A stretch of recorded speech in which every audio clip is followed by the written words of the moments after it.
Welcome back students to Shankar's Physics Tutorials. இன்னைக்கு நம்ம பார்க்க போகிறது Class 11 Physics Unit 8 Heat and Thermodynamics லெசன்லேருந்து Limitations of First Law of Thermodynamics and Reversible Process பற்றி தான் பார்க்க போகிறோம். இப்போது நம்ம Limitations of First Law of Thermodynamics பற்றி தான் பார்க்க போகிறோம். ஸோ தெர்மோடைனமிக் லாஸ் வந்து லாஸ் ஆஃப் நேச்சர்னு சொல்ல முடியும். தட் இஸ் நம்ம சுற்றி நடக்கக்கூடியது even our body functioning it is govern by thermodynamical laws. ஏன்னா ஹீட் ட்ரான்ஸ்ஃபர் வந்து எல்லா ஆப்ஜெக்ட்லேருந்து நடந்துகிட்டே இருக்குது, ஹீட் எமிஷனும் நடந்துகிட்டே இருக்குது. ஓகே, ஸோ இந்த நேச்சரை பற்றி நம்ம புரிஞ்சுக்கணுன்னா தெர்மோடைனமிக்ஸ் வந்து play a very big role. Okay, இப்போது லிமிட்டேஷன்ஸ் அப்படின்னு சொல்லும்போது இந்த ஃபர்ஸ்ட் லா ஆஃப் தெர்மோடைனமிக்ஸ்னால எல்லா நேச்சுரல் ஃபினாமினன் தட் அக்கர்ஸ் இந்த நேச்சரை வந்து எக்ஸ்பிளைன் பண்ண முடியல. ஓகே, அதனால தான் அது ஒரு லிமிட்டேஷன்ஸ், அது ஒரு ட்ராபேக்காக சொல்கிறாங்க. ஸோ தட் நம்ம வந்து செகண்ட் லா ஆஃப் தெர்மோடைனமிக்ஸுக்கு வந்து ட்ரான்ஸ்ஃபர் பண்ணோம். தட் இஸ் டிஸ்கவரிக்கு ஹெல்ப்ஃபுல்லாக இருந்தது. ஓகே, அப்போ வந்து செகண்ட் லா ஆஃப் தெர்மோடைனமிக்ஸ் பற்றி நேச்சரோட ப்ராசஸ் அண்ட் தென் அதோட entropy, okay, degree of disorder, இதெல்லாம் பற்றி வந்து second law of thermodynamics more about understanding about the நேச்சருக்கு வந்து ஹெல்ப்ஃபுல்லாக இருந்தது. ஓகே, ஸோ இந்த லிமிட்டேஷன்ஸ் என்னென்ன அப்படின்னு பார்க்க போகிறோம். ஃபஸ்ட்டு இதை என்ன எக்ஸ்பிளைன் பண்ணுதுன்னா ஹீட் அண்ட் ஒர்க்கோட இன்டர் கன்வெர்ட்டபிலிட்டி. தட் இஸ் நம்ம ஹீட்டை வச்சு நம்மளால் எப்படி ஒர்க் வந்து ப்ரொடியூஸ் பண்ண முடியும், அல்லது ஒரு சிஸ்டம் மேலே நம்ம ஒர்க் பண்ணுறது மூலயமா நம்ம சிஸ்டமில் ஹீட் வந்து எப்படி ப்ரொடியூஸ் பண்ண முடியும். ஓகே, இந்த interconvertibility that is heat to work or work to heat, இந்த இன்டர் கன்வெர்ட்டபிலிட்டி பற்றிமா உங்களுக்கு ஃபர்ஸ்ட் லா ஆஃப் தெர்மோடைனமிக்ஸ் வந்து எக்ஸ்பிளைன் பண்ணுது. ஆனால் டைரக்ஷன் ஆஃப் சேஞ்ச் பற்றி உங்களுக்கு எந்த ஐடியாஸும் வந்து உங்களுக்கு லிமிட்டேஷன்ஸாக இருக்குது. தட் இஸ் எந்த ஐடியாவும் கொடுக்கல அப்படிங்கிறாங்க. ஃபார் எக்ஸாம்பிள் வந்து இப்போ ஒரு hot object and cold object எடுத்துக்கும். அது வந்து இப்போ கான்டாக்டில் இருக்கும்பொழுது உங்களுக்கு ஹீட் ஃப்ளோ எப்படி இருக்கும், யூஸ்வலாக ஹையர் டெம்பரேச்சர்லேருந்து லோயர் டெம்பரேச்சருக்கு தான் நேச்சரில் நடக்கும். ஓகே, பட் தெர்மோடைனமிக்ஸ் லாஸ் படி reverse flow of energy is also possible அப்படிங்கிறாங்க. That is high temperature to lower temperature மட்டும் இல்லாமல் இந்த cold object also transfer some amount of energy to the hot object அப்படிங்கிறாங்க. This is by first law of thermodynamics. Okay, ஏன்னா இந்த energy flow from hot to cold or from cold to hot வந்து it is possible in first law of thermodynamics, but it violates this law of nature. Okay, ஏன்னா hot ஆப்ஜெக்ட்லேருந்து cold ஆப்ஜெக்ட்டுக்கு மட்டுமே உங்களுக்கு heat flow நடக்கும். That is direction of heat transfer from always from hot to cold. So அதனால இந்த first law of thermodynamics வந்து சில நேச்சுரல் ஃபினாமினனை எக்ஸ்பிளைன் பண்ண முடியல. So some of the phenomenon வந்து அகெயின்ஸ்ட் த நேச்சர் வந்து வயலேட் பண்ணுது. ஏன்னா இந்த பர்டிகுலர் லா வந்து it should not allow the reverse flow of heat. Okay, அது வந்து நாட் பாசிபிளும் கூட. ஓகே, அதனால அது ஒரு ட்ராபேக்காக சொல்கிறோம். இன்னொன்று வந்து இன்னொரு எக்ஸாம்பிள் பார்த்தீங்கன்னா இப்போ நம்ம பிரேக் அப்ளை பண்ணுறோம். ஓகே, காரில் ஒரு ஆட்டோமொபைல் எதுலேயும் வேணா இருக்கலாம். ஸோ ஒரு பிரேக் அப்ளை பண்ணும்போது இந்த ரோட் வந்து ஒரு ஃப்ரிக்ஷன் ஆஃபர் பண்ணுறது டு த டயர். ஸோ இதுதான் டயர், இதுதான் ரோட் அப்படிங்கும்போது இந்த road it offers opposite force which is nothing but the friction. இந்த ஃப்ரிக்ஷன் வந்து பிரேக் அப்ளை பண்ணும்போது இந்த கார் வந்து ஸ்டாப் ஆகுது. ஓகே, தட் இஸ் இந்த இடத்துல work is done. Okay, against the friction. So the wheel or the car is working against the road. Okay, against the friction அப்படிங்கிறாங்க. அப்போ இந்த இடத்துல ஃப்ரிக்ஷன் என்னவா கன்வெர்ட் ஆகுது, it produces a heating effect. யூஸ்வலாகவே நம்ம ஹேண்ட்ஸ் ரப் பண்ணும்போது ஹீட் ப்ரொடியூஸ் ஆகுது. எங்கள் டயரும் ரோடும் வந்து ஒரு ஃப்ரிக்ஷன் நடக்கும்பொழுது ஹீட் ப்ரொடியூஸ் ஆகுது. இந்த ஹீட் வந்து only one way, that is friction is converted into heat அப்படிங்கிற ஒரு சிங்கிள் வே, ஒரு டைரக்ஷன் மட்டும் கொடுக்குறாங்க. இப்போது இந்த ஹீட் வந்து அகெயின் வந்து காரோட ஹீட் எனர்ஜியாக யூட்டிலைஸ் பண்ண முடியுமா அப்படின்னு கேட்டாங்கன்னா it is not possible. Okay, இந்த reconversion of the kinetic energy of the car வந்து it is not possible in this case. Okay, ஏன்னா அது வந்து அந்த heat energy to the surroundings release ஆகிறது it is not converted into kinetic energy. So இந்த டைரக்ஷனை பற்றி எந்த ஐடியாஸுமே ஃபர்ஸ்ட் லா ஆஃப் தெர்மோடைனமிக்ஸ் கொடுக்காதனால these are the limitations. So first law வந்து it is not sufficient to explain many of the natural phenomenon. Okay, அதனால தான் நம்ம ஃபர்தராக செகண்ட் லா ஆஃப் தெர்மோடைனமிக்ஸ் பற்றி பார்க்க போகிறோம். ஓகே, ஸோ இப்போ அடுத்தது வரப்போகிறது வந்து ரிவர்சிபிள் ப்ராசஸ்னால் என்ன அப்படிங்கிறத பார்க்கலாம். இப்போது ரிவர்சிபிள் ப்ராசஸ் அண்ட் இர்ரிவர்சிபிள் ப்ராசஸ்னால் என்னென்னு பார்க்க போகிறோம். ரிவர்சிபிள் அப்படின்னு சொல்லும்பொழுது ஒரு ப்ராசஸ் எந்த இனிஷியல் ஸ்டேட்டில் இருக்கோ அதே ஸ்டேட்டுக்கு ஒரு ப்ராசஸ் வந்து திரும்ப ரீட்ரேஸ் ஆச்சுன்னா இன் ஆப்போசிட் டிரெக்ஷன் அதை வந்து ரிவர்சிபிள் ப்ராசஸ் அப்படின்னு சொல்லுவோம். ஸோ இதுதான் வந்து டைரக்ட் ப்ராசஸ், இது வந்து ரிவர்ஸ்டு ப்ராசஸ். ஸோ இனிஷியல் ஸ்டேட்டுக்கு அது ரீச் ஆகுது, it retraces in the opposite direction, அதுதான் ரிவர்சபிள் ப்ராசஸ் அப்படிங்கிறான். ஸோ ஃபர்ஸ்ட் வந்து ஒரு தெர்மோடைனமிக் சிஸ்டமை கன்சிடர் பண்ணுறோம். அது வந்து டைரக்ட் ப்ராசஸ் அண்டர்கோ பண்ணுது. ஓகே, ஸோ இந்த மாதிரி டைரக்ட் ப்ராசஸில் அது இனிஷியல் ஸ்டேட்லேயும் அண்ட் தென் அது த்ரூ த ப்ராசஸ் வந்து போகும்பொழுது அந்த சிஸ்டம் அண்ட் சரௌண்டிங்ஸ் வந்து என்ன மாதிரி ஸ்டேட்ஸில் இருக்கோ அதே ஸ்டேட்டை, ஓகே, சிஸ்டம் அண்ட் சரௌண்டிங்ஸ் இருக்கக்கூடிய ஸ்டேட்டை இந்த particular thermodynamic system in opposite வேல, ஓகே, ரீட்ரேஸ் பண்ண முடிஞ்சதுன்னா அதே சிஸ்டம் அண்ட் சரௌண்டிங்ஸ் இருக்கக்கூடிய ஸ்டேட்டில் தென் தெர்மோடைனமிக் சிஸ்டம் வந்து reversible process or this process is reversible அப்படின்னு சொல்லுவோம்.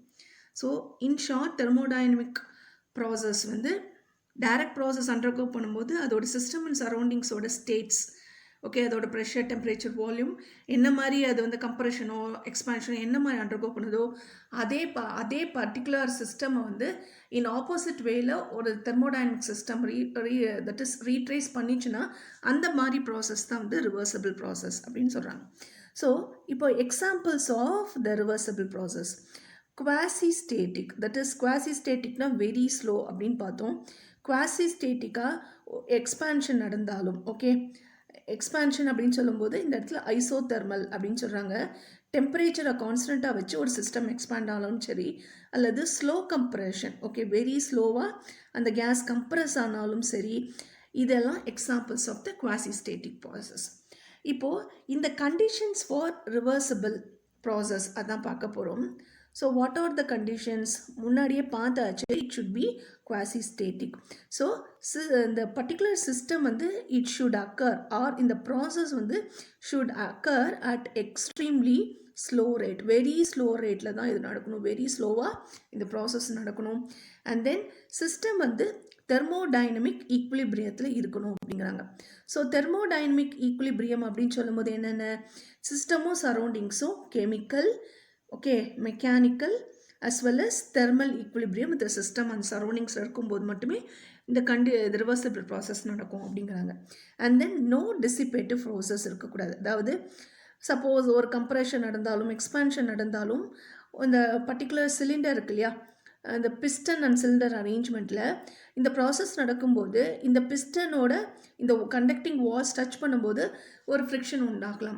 ஓகே, அது வந்து எக்ஸாம்பிள் ஃபார் ஃப்ரிக்ஷன். ஓகே, இந்த மாதிரி டிசிபேட்டிவ் ஃபோர்ஸஸ், ஃப்ரிக்ஷனோ ஒரு எலக்ட்ரிக்கல் மெட்டீரியல் ரெசிஸ்டன்ஸோட சேஞ்சோ viscosity for the particular fluid, இந்த எந்த டிசிபேட்டிவ் ஃபோர்ஸஸும் இல்லாமல் இருந்தால் மட்டுமே இந்த ரிவர்சிபிள் ப்ராசஸ் வந்து நடக்கும் அப்படிங்கிறாங்க. ஓகேவா?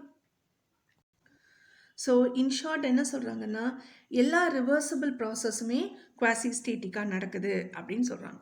ப்ராசஸ், ஓகே, நேச்சுரல் ப்ராசஸ், நேச்சரில் இருக்கக்கூடிய எல்லா ப்ராசஸுமே ஆல்மோஸ்ட் ஆல் ப்ராசஸாக உங்களுக்கு இர்ரிவர்சிபிள் ப்ராசஸ்.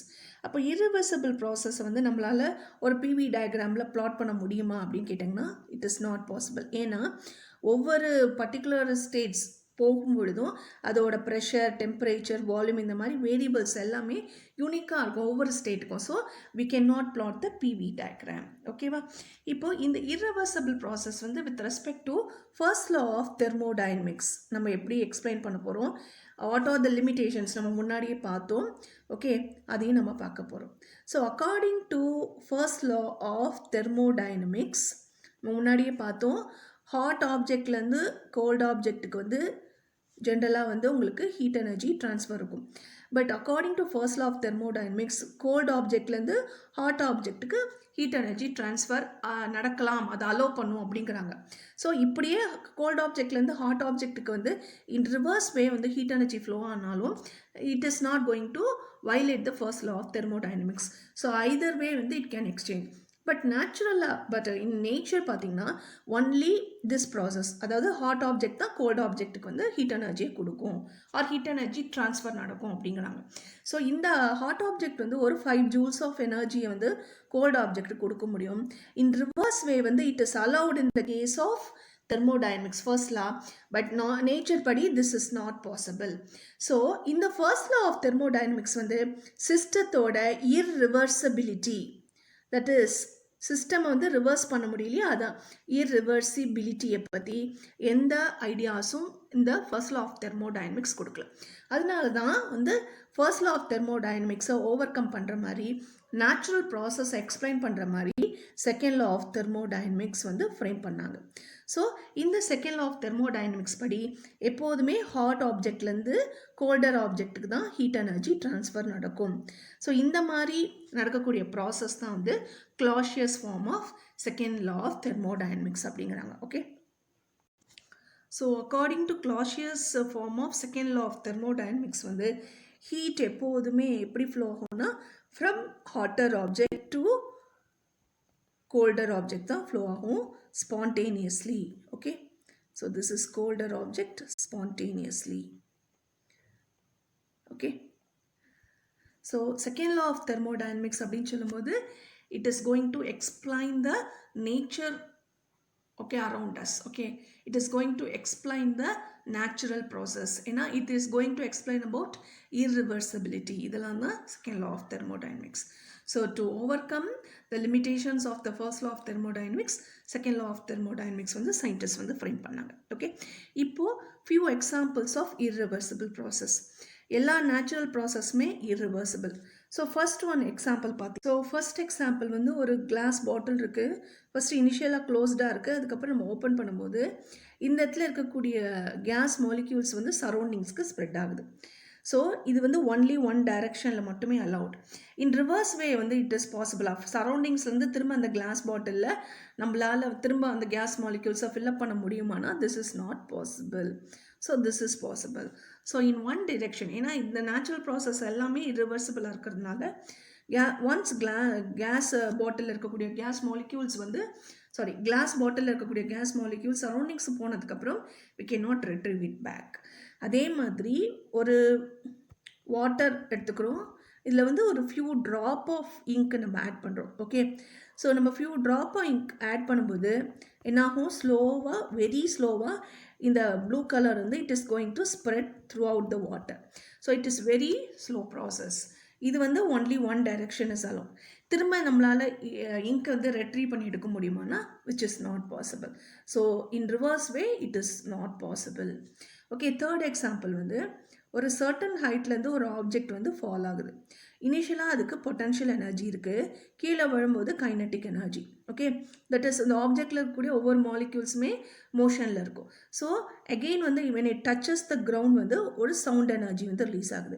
ஸோ இந்த இடத்துல இருக்கக்கூடிய பொட்டன்ஷியல் எனர்ஜி என்ன மாதிரி எனர்ஜி கன்வர்ஷன் நடக்குது, கைனட்டிக் எனர்ஜியாகவும் சவுண்ட் எனர்ஜியாகவும் கன்வெர்ட் ஆகுது. இப்போ இது வந்து ஒன் வே. ஓகே, இப்போ ரிவர்ஸ் வேல இட் இஸ் பாசிபிள், ஆனால் it is not possible. Surroundings இப்போ ஸ்ப்ரெட் தட் இஸ் ஒன்று மோஷனாகவும் that is through kinetic energy வந்து எனர்ஜி டிசிபேட் ஆகுது, that is it has been used and then sound energy convert ஆகுது. again வந்து sound எனர்ஜியும் kinetic எனர்ஜியும் in reverse way வந்து potential energy convert ஆகுமானா it is not possible. So இந்த மாதிரி ப்ராப்ளம் ஓவர் கம் பண்ணுறதுக்காக தான் செகண்ட் லா ஆஃப் தெர்மோடைனமிக்ஸ் வந்து ஃப்ரேம் பண்ணாங்க. So in short we can say that second law of thermodynamics வந்து explains the nature in a proper way. It is going to control the laws. Okay, second லா வந்து ஒரு process இப்படி தான் நடக்கணும் அப்படிங்கிறதுக்கான ஒரு வரையறை கொடுக்குது வந்து செகண்ட் லா ஆஃப் தெர்மோடைனமிக்ஸ். நம்ம சின்னதாக difference between first law of thermodynamics and second law of thermodynamics படி பார்க்கலாம். So first law of thermodynamics வந்து in both the way, okay, that is from hotter object to colder object to hotter object வந்து energy ஃப்ளோவை allow பண்ணும். Okay, so in both the way process can take place. அது மட்டும் இல்லாமல் it is the law of conservation of energy. That is நம்ம வந்து ஒரு Q அப்படிங்கிற அமௌண்ட் ஆஃப் எனர்ஜி கொடுக்குறோன்னு வச்சுக்கோங்க, அந்த அமௌண்ட் ஆஃப் எனர்ஜி வந்து ஒர்க் டன் ஆகும், இன்டர்னல் எனர்ஜியாகவும் உங்களுக்கு யூட்டிலைஸ் ஆகுது. ஓகே, ஸோ இந்த தெர்மோடைனமிக்ஸ் லா படி போத் டைரெக்ஷன் வந்து the system can undergo the process. Okay, second law of thermodynamics படி இது வந்து ஆக்சுவலாக இது is a natural process. Okay, so it forbids அப்படிங்கிறாங்க. ஃபர்பிட்ஸ்னால் ப்ராசஸ் வந்து ரிவர்ஸ் டைரெக்ஷனில் அக்கர் ஆகிறதுக்கு அலோவ் பண்ணுறது கிடையாது அப்படிங்கிறாங்க. So it forbids the occurrence of reversible direction. The process cannot occur in reversible direction. இதுதான் second law.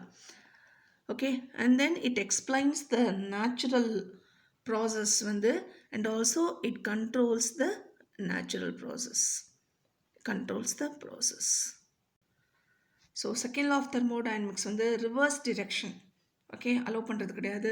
First law of thermodynamics வந்து இர்ரிவர்சபிலிட்டியை பற்றி எக்ஸ்பிளைன் பண்ணுறதில்ல. நேச்சுரல் ப்ராசஸ் எல்லாமே இர்ரிவர்சிபிள், நம்மளால் ரிவர்ஸ் பண்ண முடியாது, அதை பற்றி எந்த எக்ஸ்ப்ளனேஷனும் கொடுக்கறதில்ல. ஓகே, இப்போ அடுத்தது நம்ம பார்க்க போகிறது வந்து Carnot engine and then heat என்ஜின்ஸ்லாம் பற்றி பார்ப்போம். ஹோப் இந்த வீடியோ உங்களுக்கு ஹெல்ப்ஃபுல்லாக இருக்கும்னு நினைக்கிறேன். தேங்க்யூ ஃபார் வாட்சிங் திஸ் வீடியோ. கீப் வாட்சிங் ஷங்கர்ஸ் ஃபிசிக்ஸ் டியூட்டோரியல்ஸ்.